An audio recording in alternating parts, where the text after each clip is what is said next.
الحمدللہ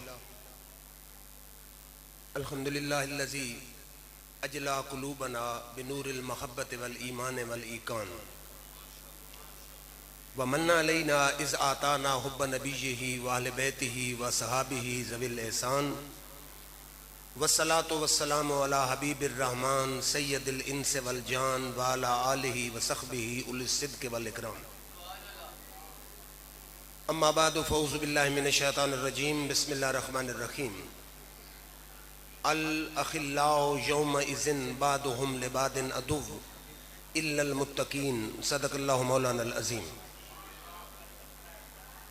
محترم المقام پیر طریقت جناب سید غلام فرید معینی صاحب دامت برکاتہم العالیہ، صوفی باصفا کشتہ عشق مصطفیٰ، اسیر زلف قبلہ بابو جی جناب ڈاکٹر قاضی محمد افضل علوی صاحب مدظ العالی، ان کے خاندان کے دیگر قابل صد تکریم و احترام حضرات اور حاضرین ذی احترام، مجھے بڑی مسرت ہے کہ میں اللہ کے ایک عظیم ولی بابا غلام محمد صاحب قدس سرہ العزیز کے قرب میں بیٹھ کر ڈاکٹر قاضی محمد افضل علوی صاحب کے فیضان سے جھولی بھرنے کا مجھے موقع میسر آ رہا ہے. یہاں آنے کا مقصد کوئی خطاب کرنا نہیں ہے، بلکہ اللہ کے ان نیک بندوں کے فیضان سے جھولی کو بھرنا ہے. ماشاءاللہ بڑے طویل عرصہ سے ڈاکٹر قاضی محمد افضل علوی صاحب سے تعلق ہے. آپ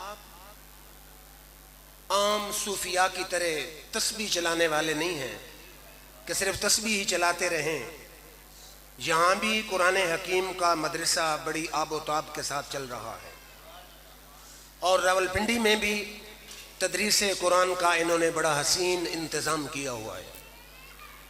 اور اسی پر ہی بات ختم نہیں، بلکہ آپ جن، جادو اور مختلف مشکلات میں گھرے ہوئے انسانوں کی ہر وقت رہنمائی کے لیے تشریف فرما ہوتے ہیں.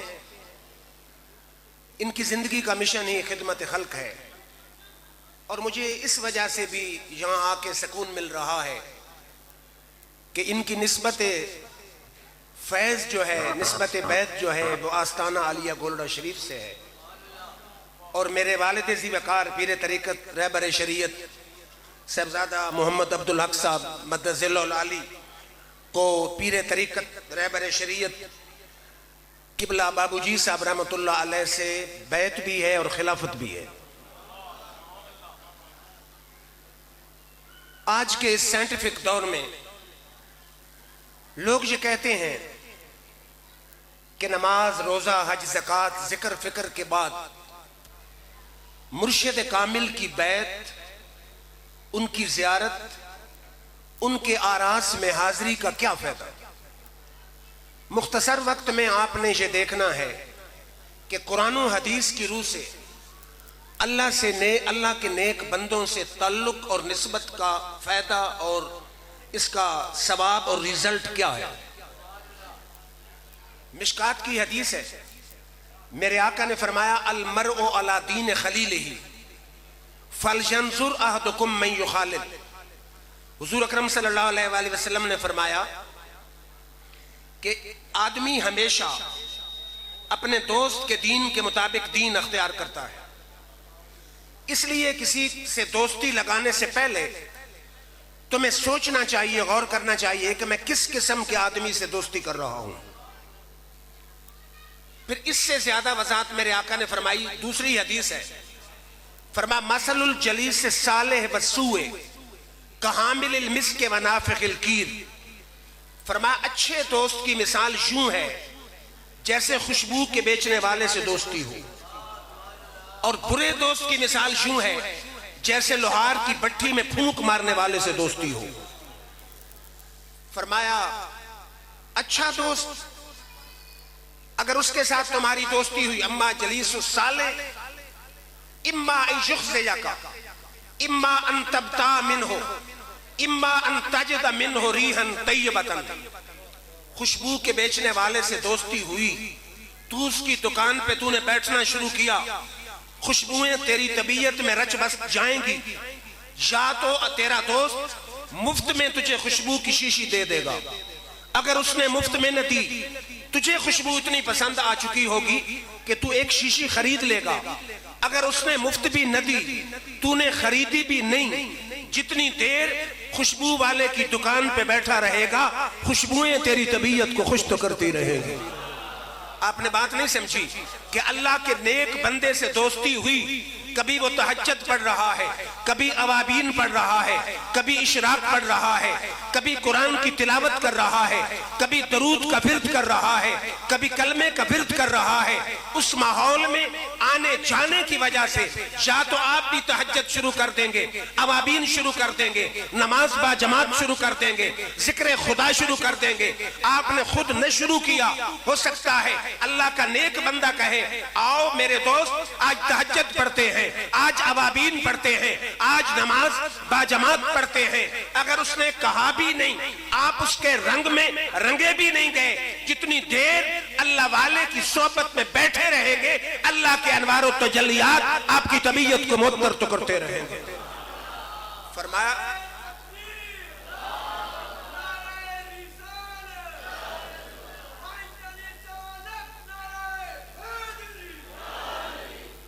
فرمایا برے دوست کی مثال جیسے لوہار کی بھٹی میں پھونک مارنے والے سے دوستی ہوئی، فرمایا اما ان شورک ثیابک اما ان تجد منہ ریحا خبیثۃ، فرمایا جتنی دیر تو لوہار کی بھٹی کے قریب بیٹھا رہے گا یا تو چنگاریاں تیرے کپڑوں کو جلاتی رہیں گی، یا اگر انہوں نے تیرے کپڑوں کو نہ جلایا جتنی دیر وہاں بیٹھا رہے گا بدبو تیری طبیعت کو خراب تو کرتی رہے گی۔ شاید آپ نے بات نہیں سمجھی کہ میں کہنا کیا چاہتا ہوں۔ شیخ سعدی شیرازی جو اللہ کے ولی بھی ہیں، سیاح بھی ہیں، اتنے عظیم مقام پہ ہیں کہ ان کی کتابیں ہمارے مدارس میں شامل نصاب ہیں۔ آپ فرماتے میں جنگل میں گیا، وہاں مٹی پڑی ہوئی تھی، میں نے جب مٹی کو اٹھایا تو اس سے خوشبو آ رہی تھی، میں نے کہا مٹی تو لوگوں کے پاؤں کے نیچے آتی ہے تو اس سے تو بدبو آنی چاہیے، یہ خوشبو کیا ہے؟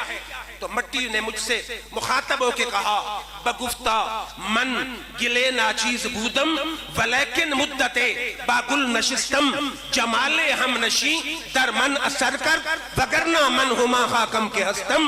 سعدی ٹھیک کہتا ہے، میں مٹی ہوں، لوگوں کے پاؤں کے نیچے روندی جاتی ہوں، مجھ سے بدبو آنی چاہیے، یہ جو خوشبو آ رہی ہے میرا کمال نہیں، کچھ عرصہ میں نے پھول کی صحبت میں گزارا ہے، خوشبو میرا نہیں میرے دوست پھول کی صحبت کا کمال ہے۔ اگر پھر بھی سمجھ نہیں آئی تو آئیے رب العالمین سے پوچھتے ہیں، یا اللہ اگر میں صحبت اختیار کرنا چاہوں، سنگت اختیار کرنا چاہوں، دوستی لگانا چاہوں، کسی کی محفل میں بیٹھنا چاہوں تو چیف منسٹر کے پاس جاؤں یا گورنر کے پاس جاؤں یا منسٹر کے پاس جاؤں یا وزیر اعلیٰ کے پاس جاؤں یا کسی سیاسی لیڈر کے پاس جاؤں یا لینڈ لارڈ کے پاس جاؤں یا کارخانہ دار کے پاس جاؤں؟ فرما وَاصْبِرْ نَفْسَكَ مَعَ الَّذِينَ يَدْعُونَ رَبَّهُمْ بِالْغَدَاةِ وَالْعَشِيِّ يُرِيدُونَ وَجْهَهُ، کہ اے میرے محبوب کا کلمہ پڑھنے والے اگر صحبت میں بیٹھنا چاہتا ہے، نہ سیاست دان کی صحبت میں بیٹھ، نہ کارخانہ دار کی صحبت میں بیٹھ، نہ لینڈ لارڈ کی صحبت میں بیٹھ، نہ سماجی رہنما کی صحبت میں بیٹھ، تو اس مرد کلندر کی صحبت میں بیٹھ جس کی صبح بھی میری یاد میں گزرتی ہے، شام بھی میری یاد میں گزرتی ہے۔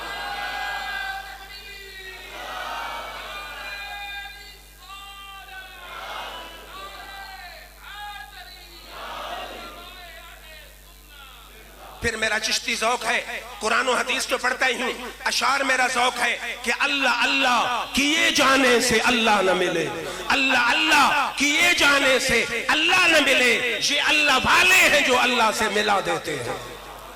پھر توجہ فرمائیے ان اللہ کے نیک بندوں کی صحبت میں آنے کا فائدہ، توجہ فرمائیے، بخاری اور مسلم کی متفق علیہ حدیث ہے، کوئی ملا مولانا اس پر اعتراض نہیں کر سکتا۔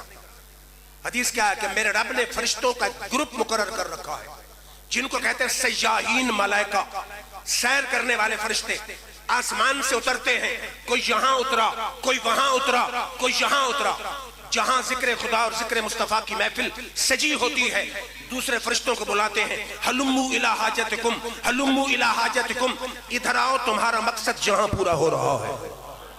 فرشتے آ کے محفل کو ڈھانپ لیتے ہیں، محفل کی رپورٹ تیار کر کے رب ذوالجلال کے حضور پہنچ جاتے ہیں۔ اب میرا رب سوال کرتا ہے، فرشتوں جب دنیا سے چلے تھے ذرا یہ بتاؤ میرے بندے کس حال میں تھے؟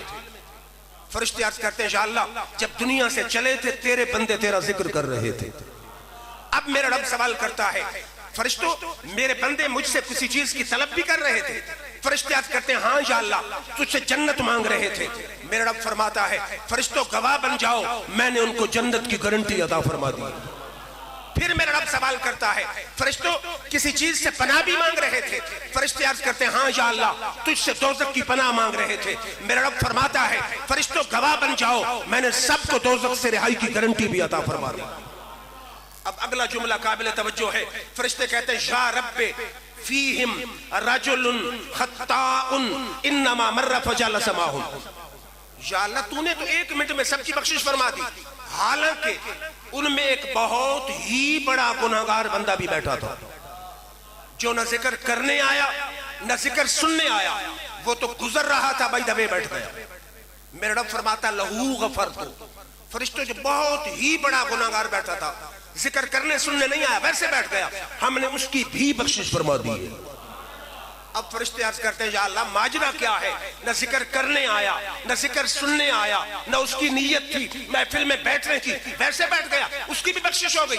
میرا رب فرماتا ہے لہم القوم لا یشقی بہم جلیسہم، فرشتوں میں نے ایک قانون بنا دیا ہے، ایک ضابطہ بنا دیا ہے، ایک آرڈیننس پاس کر دیا ہے کہ جو میرے نبی اور ولی ہیں، میرے نیک بندے ہیں، ذکر کرنے والے ہیں، جو ان کی صحبت میں آ جاتا ہے ہم اس کے گناہ نہیں دیکھتے یاروں کی یاری کو دیکھتے ہیں۔ بخاری اور مسلم کے لفظ نہ ہو مجھے گولی مار دو، بخاری اور مسلم کی متفق علیہ حدیث ہے کہ اللہ فرماتا ہے لہم القوم لا یشقی بہم جلیسہم، میرا ذکر کرنے والے یہ قوم ہی ایسی ہیں کہ جو ان کی صحبت میں آ جاتا ہے ہم نیت نہیں دیکھتے یاروں کی یاری کو دیکھتے ہیں۔ اب قابل توجہ ہے گولڈوی حضرات تشریف فرمائیں، سیدنا غوث زمان پیر میرے علی آپ جا رہے تھے اپنا پاک پتن، رستے میں اہل حدیث حضرات کا بہت بڑا مناظر مولوی ثناء اللہ ملا، اس نے کہا پیر صاحب کہاں جانے کا ارادہ ہے؟ آپ نے فرمایا پاک پتن۔ اس نے کہا حضرت یہ کوئی عقیدہ ہے؟ عجیب بات ہے، آپ تو سکالر ہیں، آپ کہتے ہیں کہ جو بابا فرید کے دروازے سے گزر جائے جنتی ہو جاتا ہے، یہ تو قرآن و حدیث کے متضاد نظریہ ہے۔ آپ نے فرمایا لے حدیث صاحب تو نے تو حدیث پڑھی ہی نہیں، یہی حدیث جو میں نے ابھی پیش کی ہے، آپ نے جو حدیث پیش کی آپ نے فرمایا پتہ ہے جو گناہ بہت ہی بڑا گناہگار ذکر کرنے سننے کے ارادے سے نہیں ویسے ذکر کرنے والوں کی محفل میں بیٹھ جاتا ہے، میرا رب فرماتا ہے لا یشقی بہم جلیسہم، میرے ذکر کرنے والے قوم ہی ایسی ہیں کہ تو عام ذاکرین کی بات ہے، جو عام ذاکرین کی محفل میں گناہگار بھی آ جائے رب اس کی بخشش بھی فرما دیتا ہے۔ اگر عام ذکر کرنے والوں کی محفل میں بخشش ہو جاتی ہے تو کیا خیال ہے کہ بابا فرید کی محفل میں پہنچ جائے تو پھر حال کیا ہوگا؟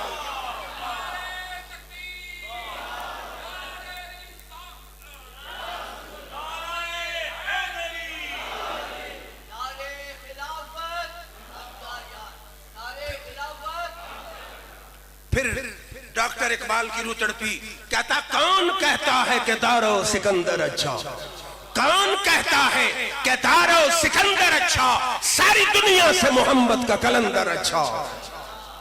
پھر توجہ فرمائیے اللہ کے نیک بندوں کی محفل میں آنے کا فائدہ بتا رہا ہوں قرآن و حدیث کی روح سے۔ اب حدیث پڑھ رہا ہوں پھر بخاری اور مسلم سے۔ دیوبندی، اہل حدیث، اہل سنت تینوں کے نزدیک سب سے معتبر حدیث کی کتاب بخاری ہے پھر مسلم ہے، یہ حدیث دونوں میں موجود ہے۔ کہ بنی اسرائیل میں ایک 99 کا قاتل تھا شخص، 99 کو قتل کیا ہوا تھا. دل میں خیال آیا ہو سکتا ہے میرا رب میری توبہ قبول کر دے. توجہ فرمائے.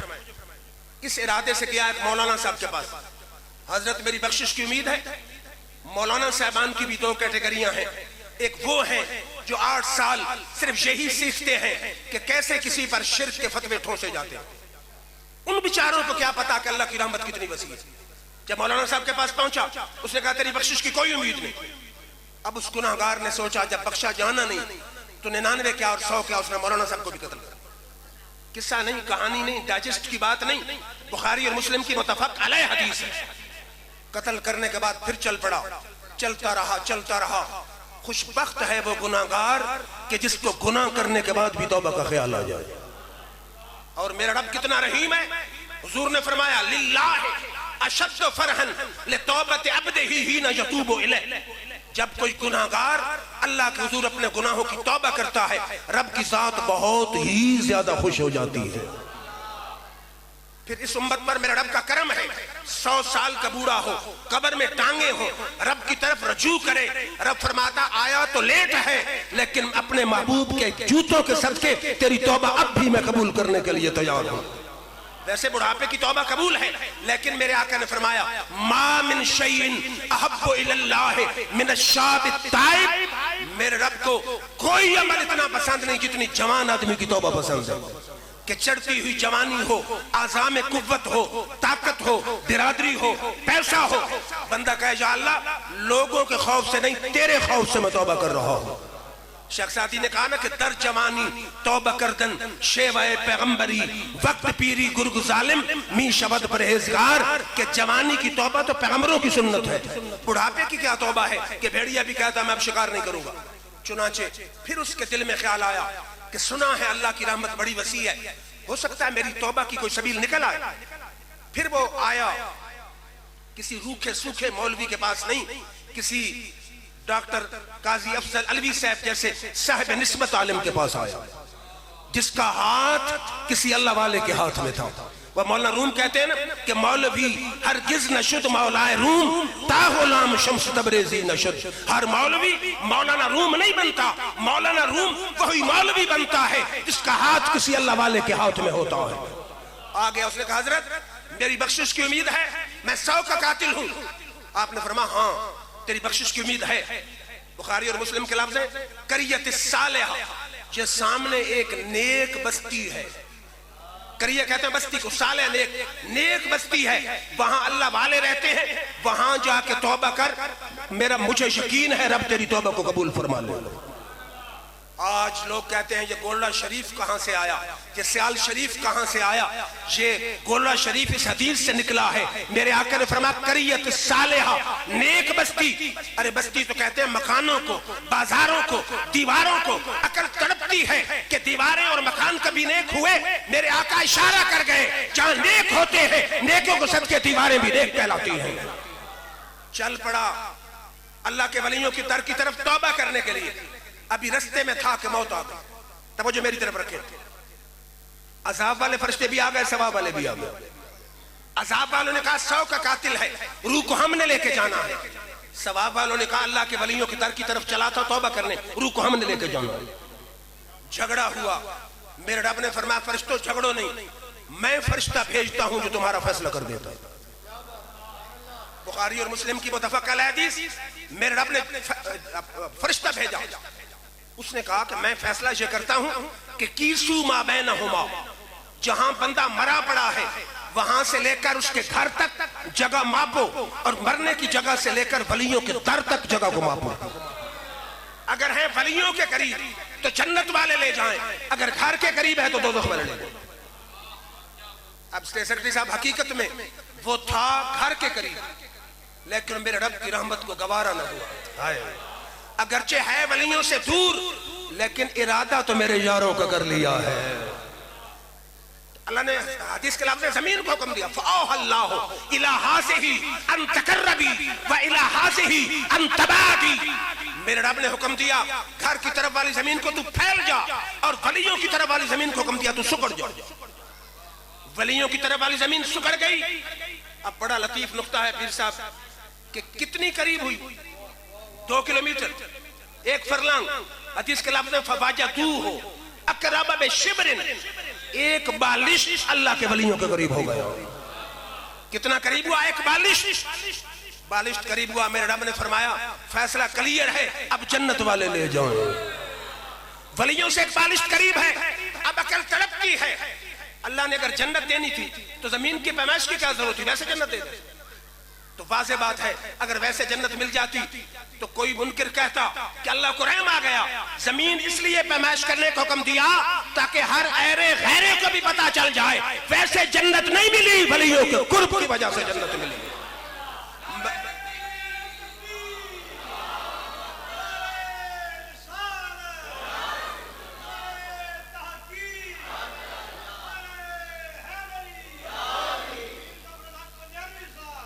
مقام غور ہے، بخاری اور مسلم کی حدیث پکار پکار کے کہہ رہی ہے تو محمد عربی کے غلاموں 100 کا قاتل ہو، ولیوں کے در کی طرف چل پڑے، پہنچے نہیں بھی صحیح، رب اس کے گناہ بھی بخش دیتا ہے، اگر پہنچ جائے تو پھر وقتوں کا حال کیا ہوگا۔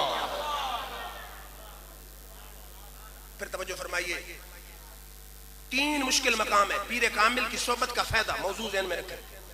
وقت نزا، ایک ہے قبر، ایک ہے میدان محشر، تینوں مشکل مقامات پر پیر کامل نے کام آنا۔ آپ کے قریب ہے نا مکھڈ شریف، خواجہ محمد علی اعظم خلفاء میں سے ہیں خواجہ شاہ سلیمان توسوی، اتنے بڑے عالم تھے کہ جن کے پاس 7 سال خواجہ شمس العارفین سیالوی زیر تعلیم رہے۔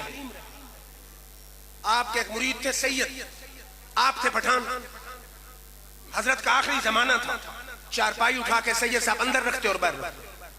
سید برادری اعتراض کرتی کہ تم سید ہو، یہ پٹھان ہے، تم اس کی چارپائی اٹھاتے ہو۔ سید صاحب کہتے اس پٹھان کے چہرے میں مجھے جلوہ خدا نظر آتا ہے۔ کچھ عرصہ گزرا، سید صاحب بیمار ہو، بڑی توجہ سے میری بات آپ نے سماعت کرنی۔ سید صاحب کا وقت نزا آ گیا، روح نہیں نکل رہی، وقت نزا مشکل۔ کسی تو حضرت نے پوچھا کہ سید صاحب نہیں آئے، لوگوں نے کہا حضرت وقت نزا ہے، روح پرواز نہیں کر رہی۔ فرمایا میری چارپائی اٹھاؤ اور سید کے گھر لے چلو۔ اللہ والے بڑے لجبال ہوتے ہیں، چارپائی اٹھا کے سید کے گھر پہنچے، سید صاحب کے سینے پہ ہاتھ رکھا، سید صاحب کی روح ذرا طبیعت مطمئن ہوئی۔ خواجہ محمد علی نے سوال کیا سید صاحب آپ تو بڑے متقی اور پرہیزگار تھے، یہ مشکل وقت کیوں؟ جملہ میرا دل میں لکھیں۔ انہوں نے کہا جی میں گستاخان رسول اور گستاخان صحابہ کی صحبت میں بیٹھتا ہوں، شاید کتر جائے تیرے دل میں میری بات۔ آپ نے فرمایا سارا وہی وبال ہے۔ کچھ دیر ہاتھ رکھا جب سینے پہ، کتنا خوش نصیب ہے وہ مرید کہ وقت نزا پیر کامل کا ہاتھ سینے پہ ہے، مرید صادق کی نظر پیر کے چہرے پہ رہے۔ طبیعت مطمئن ہوئی۔ خواجہ محمد علی نے ایک جملہ بولا، آپ بھی دلوں میں لکھ لیں۔ آپ نے فرمایا لوگ اس وقت کے لیے ہمارے ساتھ تعلق قائم کرتے ہیں، لوگ اس وقت کے لیے ہمارے ساتھ تعلق قائم کرتے ہیں۔ ہاتھ سینے پہ ہے، روح نے مطمئن ہو کے پرواز کرنی شروع کی۔ اب اردو شاعر وہاں کوئی بیٹھا تھا، اس نے کہا کہ سید صاحب کہتے کیا ہوں گے؟ سید صاحب کہتے ہو ساکیہ ہر قدم پر تیری خیر ہو، ساکیہ ہر قدم پر تیری خیر ہو، میں کشی کا سداد اور چلتا رہے، تیری نظر کرم سے رہے واسطہ، مست گرنے سے پہلے سنبھلتا رہے، مل گئی جس کو مرشد کے قدموں میں جا، خوف اس کو نہیں کچھ بھی ہے موت کا، در حقیقت زندگی کا یہی ہے مزہ، سامنے جا رہو دم نکلتا رہے۔ شاید میری جٹ برادری بھی بیٹھی ہے، اردو پسند نہ آ رہی ہو تو پنجابی شاعر نے بھی یہاں بڑی حسین ترجمانی کی ہے۔ وہ کہتا بڑی حسرت ہائی تیرے بوہے تے مت ٹیک دا ٹیک دا مر جاما، بڑی حسرت ہائی تیرے بوہے تے مت ٹیک دا مر جاما، تیرے عشق دا بال کے مجھ سونا بس سیک دا مر جاما، پینڈا دوریاں دا نال ہنجوان دے بس میچ دا مر جاما، ہوئے وقت اخیر تے مکھ سونا بس ویک دا مر جاما۔ پھر توجہ فرمائیے، دوسرا مشکل مقام ہے قبر۔ اندھیرا گھر، اکیلی جان، دم گھٹتا تھا دل لکتا تھا، خدا کو یاد کر پیارے، وہ ساتھ آنے والی ہے۔ اس مشکل گھڑی میں جب کوئی بھی نہیں ہوگا، کام کس نے آنا ہے؟ یا کملی والے آقا نے کام آنا ہے یا پیر کامل نے کام آنا ہے؟ ہماری کتابوں کو چھوڑیں، علماء دیوبند کے حکیم الامت مولوی اشرف علی صاحب تھانوی الفاظات یومیہ میں لکھتے ہیں کہ غوث اعظم کو دھوبی مر گیا، قبر میں جب پہنچا فرشتوں نے اٹھا کے بٹھایا، مر ربوں کا، ما دینوں کا، ما کنت تقول فی ھذا الرجل محمد۔ اس نے کہا فرشتوں مجھے کسی سوال کے کسی جواب کا کوئی پتہ نہیں، مجھے تو اتنا پتا ہے میں غوث اعظم کو دھوبی ہوں۔ فرشتوں نے اللہ سے رابطہ کیا، میرے رب نے فرمایا فرشتوں غوث کے صدقے ہم نے اس کو بلا حساب و کتابی بخش دیا۔ پھر الوی صاحب اس مقام پہ بلے شاہ آئے، فرماتے نہ میں رب رب کی تھی نہ دسبا کھڑکایا، نہ میں رب رب کی تھی نہ دسبا کھڑکایا، شاہ عنایت نظر چاہ کی تھی من اینے چاہ بخشایا۔ پھر توجہ فرمائیے، شاید کو دوست کا اشرف علی تھانوی بھی کو حجت ہے تو میں مشکات کی حدیث پڑھ دیتا ہوں۔ میرے آقا نے فرمایا جو مسلمان جمعہ کی رات مر جائے اس سے حساب و کتاب نہیں۔ جمعہ ایک دن ہے، اگر دن میں اتنی برکت مان لیتے ہو کہ جمعہ کی رات کی وجہ سے اگر حساب و کتاب ملتوی ہو سکتا ہے تو جس کے صدقے رب نے کائنات بنائی اس کی امت کے ولی کے صدقے کیوں نہیں حساب و کتاب ملتوی ہو سکتا؟ پھر ہے میدان معاشر، میں نے کہا یا اللہ میری بڑی برادری ہے، کسی نے کام آنا ہے، میرے رب نے فرمایا یوم یفر المرء من اخیہ و امہ و ابیہ و صاحبتہ و بنیہ۔ میرے رب نے ایک ایک رشتہ گن گن کے رد فرمایا، فرمایا بھائی بھائی سے بھاگے گا، ماں بیٹی سے بھاگے گی، بیٹی ماں سے بھاگے گی، باپ بیٹے سے بھاگے گا، بیٹا باپ سے بھاگے گا، دوست دوست سے بھاگے گا۔ میں نے کہا یا اللہ رشتے تو سارے تو نے رد کر دیے، کوئی رشتہ باقی بھی ہوگا؟ میرے رب نے فرمایا ایک رشتہ ایسا ہے جو یہاں بھی قائم اور وہاں بھی قائم۔ الخلاء یومئذ بعضهم لبعض عدو الا المتقین، ہر دوستی قیامت کے میدان میں دشمنی میں بدل جائے گی، اللہ کے ولیوں کی دوستی یہاں بھی قائم رہے گی وہاں بھی قائم رہے گی۔ یہ تو قرآن ہے، الخلاء یومئذ بعضهم لبعض عدو الا المتقین، ہر دوستی دشمنی میں بدل جائے گی، اللہ کے ولیوں کی دوستی میدان معاشر میں بھی باقی رہے گی۔ اب آپ کے ذہنوں میں خیال آئے گا کہ اللہ کے ولیوں کی دوستی کیسے کام آئے گی؟ دو حدیثیں پڑھنی ہیں، مشکات کی حدیث ہے، دوزخیوں کی صف لگی ہوگی، آگے کہ اللہ کا ولی گزرے گا، دوزخی ایک ان کے دامن سے پکڑ لے گا، اما تعرفونی، حضرت مجھے پہچانتے نہیں، وہبت لک وضوءا، میں نے دنیا میں آپ کو وضو کرایا تھا۔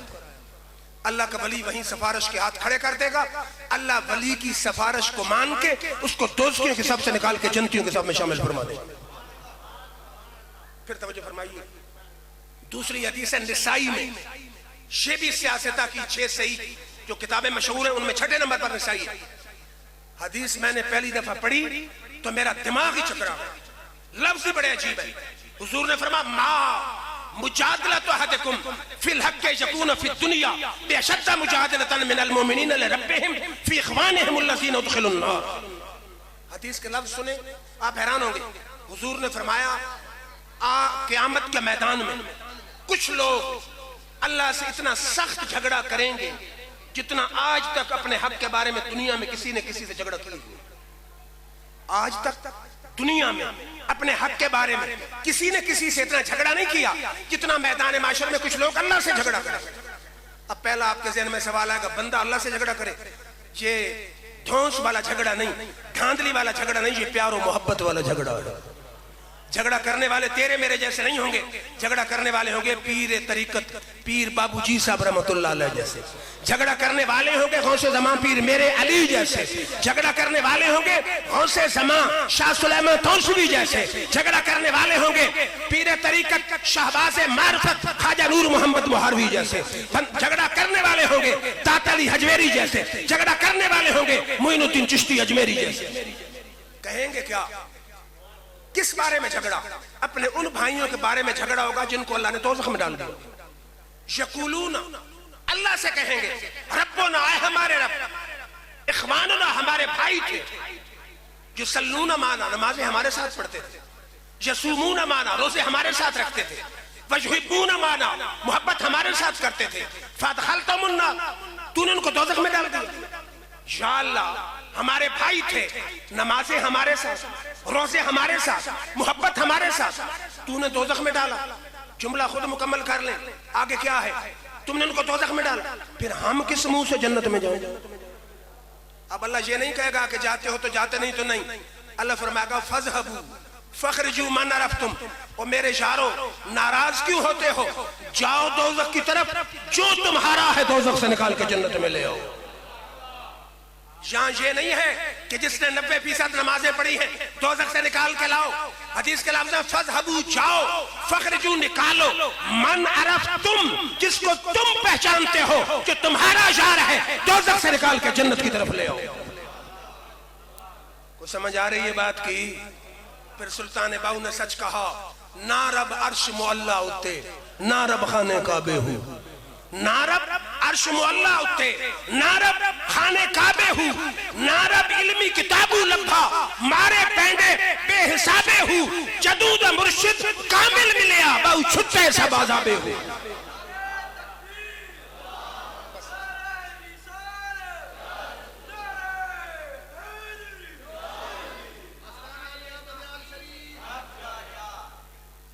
پھر توجہ فرمائیے، اب یہ ہے عرس۔ ماشاءاللہ اللہ نے ہمارے محترم ڈاکٹر قاضی محمد افضل علوی صاحب کو چنا 5ویں پشت میں کہ اللہ کے ولی کا روضہ بنائیں، اللہ کے ولی کے دربار کے ساتھ مدرسہ بنائیں، اللہ کے ولی کے عرس کے نام پر ولی کے ذکر کی محفلوں کو منعقد کریں۔ اور یہ ان کی زمانے میں موجود ہے، یہ کو معمولی اللہ کے بندے نہیں تھے، شیر یہاں آ کر حاضری دیا کرتے تھے۔ شیخ سعدی کہتے ہیں نا، میں جنگل میں گیا، میں نے دیکھا ایک آدمی شیر پر سوار ہے، ہاتھ میں سانپ کو بطور لاٹھی استعمال کر رہا، میں حیران ہوا۔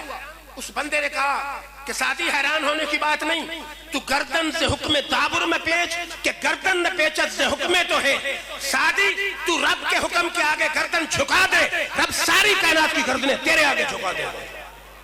سکھ آتے تھے ان کے در پہ آ کے مرادیں پاتے تھے، ہندو آتے تھے در پہ مرادیں پاتے تھے، اپا جاتے تھے صحیح سلامت واپس جاتے تھے۔ پھر یہ عرس کا لفظ کہاں سے نکلا ہے؟ توجہ فرمائیے، اللہ کے نیک بندوں کی موت کا منظر ہی نرالا ہے۔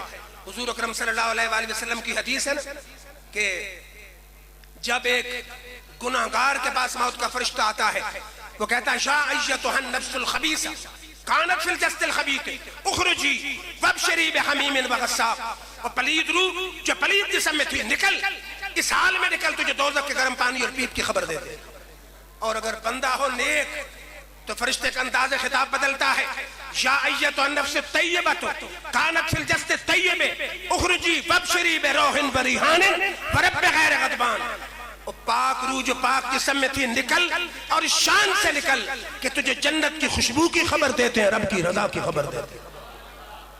اور اللہ کے نیک بندے کو جب قبر میں رکھا جاتا ہے، سوالوں کے جواب میں کامیاب ہو جاتا ہے، پتہ ہے فرشتہ کیا کہتا ہے؟ ابو داؤد کی حدیث ہے، فرشتہ کہتا ہے نم او نبی کا عاشق سو جا، کنومت العروس دلہن کی نیند سو جا، اب تجھے قیامت تک نم کنومت العروس الذی لا یوقظ اللہ علیہ، قیامت تک تجھے قبر میں کوئی پریشان کرنے والا ہے ہی نہیں، عروس دلہن کی طرح سو جا۔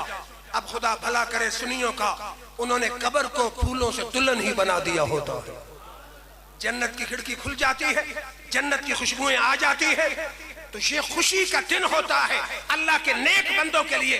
حضور نے فرمایا الموت جسر یوصل الحبیب الی الحبیب، موت تو ایک پل ہے جو یار کو یار سے ملا دیتی ہے۔ موت ہر آدمی کے لیے مصیبت نہیں ہوتی، اللہ کے نیک بندوں کے لیے تو موت پل کا کام کرتی ہے کہ اللہ کے بندوں کو اللہ کے قرب میں پہنچا دیتی ہے، حضور کا دیدار کرا دیتی ہے۔ حضرت بلال حبشی، میری آخری ایک دو باتیں ہیں۔ وقت موت آیا، بی بی رو رہی تھی، بلال مسکرا رہا، بی بی کہتی واہ حزنا ہائے افسوس، بلال کہتا واہ فرحت آیا خوشی۔ بی بی نے کہا پاگل ہو گئے، دنیا کو یاروں کو رشتہ داروں کو چھوڑ رہے۔ بلال کہتا تیری پسند اور ہے، میری پسند اور ہے، مجھے دنیا کو چھوڑنے کا غم نہیں، مجھے تو خوشی اس بات کی ہے چند گھڑیوں بعد قبر میں دیدار مصطفیٰ ہو۔ ارے دل کیوں نہ ہو مضطرب شور و موت کی انتظار میں، سنا ہے کہ مجھ کو دیکھنے آئیں گے وہ مزار میں۔ پھر سنیوں کے امام 1000 کتاب کے مصنف، 40 علوم کے ماہر، مجدد میت حاضرہ شاہ احمد رضا خان کا وقت وصال آیا، فرمایا میرے بیٹوں میری قبر گہری کھودنا۔ انہوں نے کہا بیٹوں قبر تو بیٹوں نے کہا قبر اندھیری ہے۔ فرمایا اندھیری قبر ہوگی میرے دشمنوں کی، میں نے تو قبر کی روشنی کا اہتمام کر لیا۔ پوچھا اہتمام کیا؟ فرماتا لحد میں عشق رخ شاہ کا داغ لے کے چلے، اندھیری قبر سنی تھی چراغ لے کے چلے۔